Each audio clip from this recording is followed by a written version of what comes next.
Hey, it's Bilal, and this is Deep Sea, the podcast about seeing the world more deeply. The coronavirus has clearly gone global over the past week. The number of cases and deaths in Europe and America is increasing.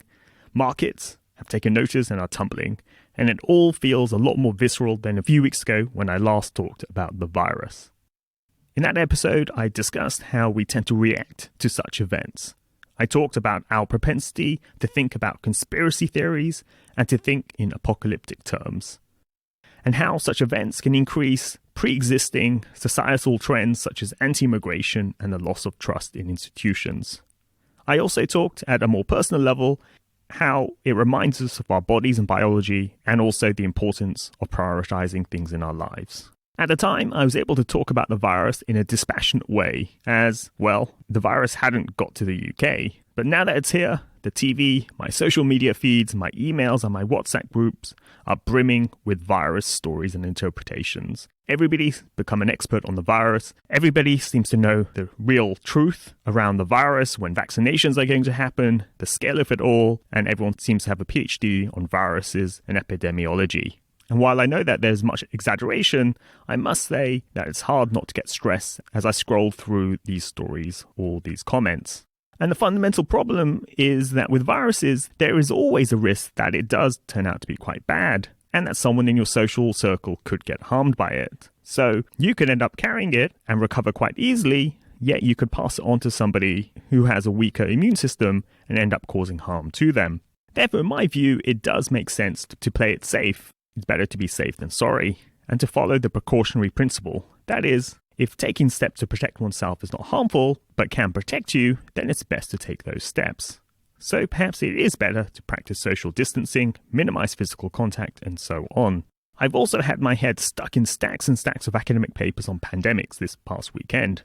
I've been focusing more on the economic consequences, but through reviewing the literature, but I've also picked up some generalized patterns that occur when pandemics erupt. These include the tendency for authorities to downplay the risks of pandemics. Part of this is due to a lack of information, but part is also intentional. It's to stop mass panic and also to stop retaliation from other countries. For example, other countries imposing travel bans. Then there's also a trade-off between saving lives and the economy. The more steps you take to protect lives, those steps in itself may end up harming your economy. And often it's these steps that end up costing the economy a lot more than the lives lost. Now, obviously, this is a very cold way of looking at things, but this could partly explain why authorities can be restrained in how they describe pandemics. Yet, in a world of social media, people will get their information and form their more pessimistic views on the spread of the pandemic by themselves.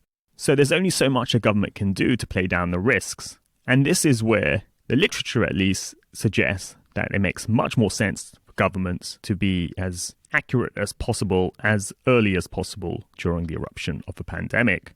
Finally, in some pandemics, governments do overreact, and it turns out that they were wrong in them crying wolf, while there are others where governments underreacted, and it ended up leading to a major loss of lives. But through reviewing this literature, the sense I get is that viruses by their very nature are very unpredictable. And with high uncertainty, it does pay to take precautions.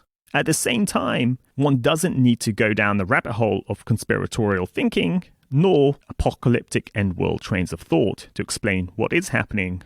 We are biological creatures, and viruses are part of life. So, in the end, my view is it probably is wise to prepare for the worst, but one doesn't need to make it worse by loading one's mind full of distressing and disturbing thoughts. Anyway, let me know how you're feeling about the outbreak.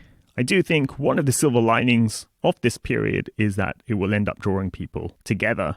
So you can reach out to me on LinkedIn or an email, and I'll be happy to exchange thoughts through those channels. Thanks for listening. I'll be back soon, so tune in then.